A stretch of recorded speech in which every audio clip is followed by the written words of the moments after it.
Welcome to the Future of Real Estate, your chance to find out what's going on in real estate and the real estate market. This morning show is brought to you by the Ellis team at RE/MAX Realty Group. RE/MAX is award winner for most transactions in Florida. With the Ellis team at RE/MAX, it's a family affair. Always call the Ellis team, they'll handle you with care. Welcome back to the Future of Real Estate. I'm Brett Ellis of the Ellis team at RE/MAX Realty Group. I'm joined today by my mother and father, Sandy and Mike Ellis. And want to remind our radio listeners that we are also on internet TV. So when you hear about us talking about a property that sounds interesting, you can watch this video all week long. If it's one of our best of shows, we'll keep our best of shows up there. You can also view these graphs and things. By the way, Dave, can you put up the graph we had on last segment? Because what we're really talking about here today, and I want to continue with this theme and give some of the tips that are in the News Press article today. But basically, we're showing the percent of listings. In Cape Coral, 53% of all the listings are short sales right now. In Lehigh, it's even higher, 55%. Fort Myers, it's down to 35%. And countywide, 40% of all available listings right now are short sales.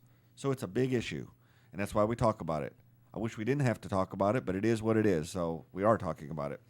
And in today's News Press, we wrote an article, and we share some tips. And Sandy, in the first segment, you talked about you got to price it right, or the bank's not even going to accept it. Yeah, just being too low it sounds great, but it's not great when you go to negotiate. It won't work. You also talked about that we do full financials on each one of our sellers because Absolutely. the seller has to qualify. That's right. If the seller doesn't qualify, you've wasted everyone's time. The bank isn't even going to do a short And sale. when you get the offer, you have to submit all of those things to the bank. So why not do it up front? Oh, Why yeah, wait? Yeah, have it ready to go. Then it's just And you an can automatic understand process. why buyer agents are upset when you don't have all those ducks in a row. They submit their offer, they wait 3 months, and they find out the seller doesn't even qualify. Yeah, well, and it's because they've sort of been. I shouldn't say. I was going to say the word tricked, but that's not it. I mean, they've picked up buzzwords, as they go along, and they think they'll see things like seller or bank approved short sale. Well, that's an oxymoron. There is no bank approved short sale. Well, there's one exception to that. There are the HUD bank approved short sales. Well, We don't that's true. see That's too many of true. them. That's true. It's But HUD, they did come out with a program where they will say, we will sell it at such and such a price. Exactly. But that's kind of an exception. Well, and also the new things that have just come out indicate that we're going to have more of that in the future. But in the past, we haven't. Exactly. So at this point and until sometime probably in April of next year, for Don't the count most on part, that. it's not true. All right. I Now, think what we need to do here is make it perfectly clear. If you're thinking about selling your house, you need to list it with an agent that knows what they're doing on these short sales and that you are properly vetted, that you qualify as a short sale seller. If you don't, right out front, there's going to be a surprise, and you'll find yourself slipping into a foreclosure. buyer agents, that's a question you might want to ask before you even show the property. Call the listing agent and say, does your seller qualify to sell as a short sale? Have you qualified them? Have you done the financials? You're not privy to see those financials. No, you want to know that they yes, qualify. They do qualify. Exactly. That's a question I would ask. Okay. Now, we also do title searches on our properties. You want to go into the reason why? Well, you could have a lien out there that you didn't know about, in addition to homeowners association fees. Say they owe the homeowners association too. That's another thing for maybe Let's talk 18 months. Let's talk about regular liens first. Okay. Because I want to get to the homeowners. Maybe it's a utility lien. Maybe they didn't pay the water. Right. And those are super priority liens. Right. IRS lien. Correct. IRS might step aside and allow it to be sold, but they might not. Maybe So it's a you worker's really lien. need to know. They used to call them mechanics A liens. mechanics lien. I don't know what they call them now. Mechanics liens, aren't they? Yeah, but could be a lien, a collection that's attached to you, goes Right, somehow go right. to your property, a judgment. Yeah.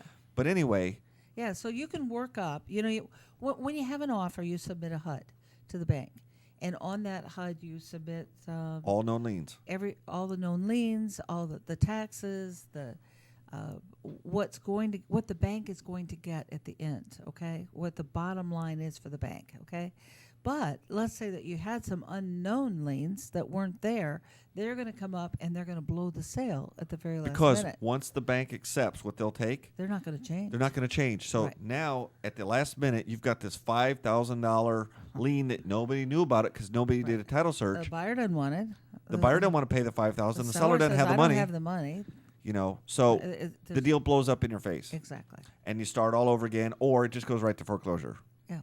So that's a too good late reason to then, do a title search lien, which probably isn't a guarantee that a lien couldn't pop up between now and the time you get this thing closed. But if it's known, why not know about it? Right. Right. So if I'm a buyer agent, I would call the listing agent and say, "Did you do a lien search of the property?"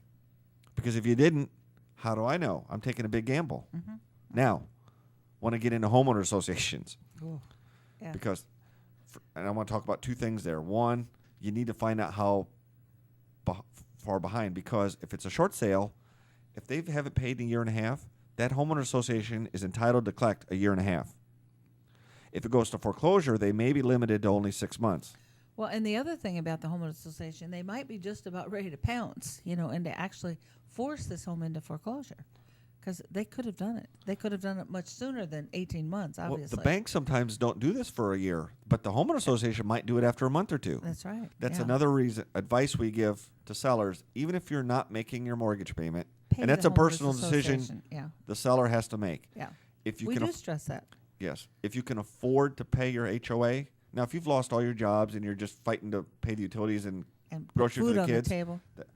I mean, you have to make these priorities. But if you can afford to pay your HOA, it's a good idea too, because you don't want them foreclosing before your bank does. If you're truly trying to save this home from going into foreclosure and selling it as a short sale, those homeowner association fees need to be paid, or condo fees need to pay regularly, because at closing something bad's going to happen, possible, and you don't want to lose this short sale deal over some homeowner association fees right at the closing table and then end up going into foreclosure. There's another point too. Remember, we've talked about it before on the show, but say it's a condo association and more than 15% of the people or more than 30 days past due, they cannot get a home loan. The new buyer can't. No, new buyer can't. Right. So now, if you don't pay those fees, you can be setting up so nobody can buy your property. A cash buyer can, and a lot of deals today are cash, but you can't count on that. Absolutely. Now, one other bit of advice we have is the bank should only see one accepted offer. This is huge. Yeah. Because I see a lot of agents are sending 4 offers into the bank, and you shouldn't do it for 2 reasons. Yeah. Number one, it messes up the works. It messes up everything. Yeah. So the bank has to do 4 times the work, and if you think a short sale takes a long time, just try multiplying it times 4. Yeah. And getting it all screwed up. Second of all, the bank can have the misconception that this is a hot property. Yeah. And why do we want to sell it for 132? We could probably get 152, so we're not going to take any of them. And then lastly, you have a legal situation, and we're not here to give legal advice, but you can really only sell the property to one buyer. If you're signing 4 contracts, because the bank should only see an accepted contract. They can't do a short sale without an accepted contract. The only thing they can do is foreclose. They can't sell it to a buyer for a reduced mortgage amount unless the seller agrees. You have 1 binding contract between the buyer and the seller. How can you have 4 binding contracts? You can't. Yeah. And if you think you have 4, the other 3 could come back on you and you'll lose the whole deal anyway. And that's actually a fallacy of one of the short sale addendums that people use, is that it says it allows them to leave it on the market. Why would you want to do that? And if I'm it's a buyer mistake. agent, that's another question you might want to ask the listing Absolutely. agent. Are That you is accepting? the question you should ask. Are you yes. accepting more than Then one offer? Yeah. And if then they say so, yes, why? we are, pass and go show another find property, another one. because you got legal problems, you got bank problems, you got all kind of problems, and that property is not likely to get to a successful sale. You're listening and watching The Future of Real Estate, presented by the Ellis team at RE/MAX. When we come back, we'll have a few short minutes. I think we'll stay on the short sale topic because we got a couple more points to pass along, so definitely stay tuned.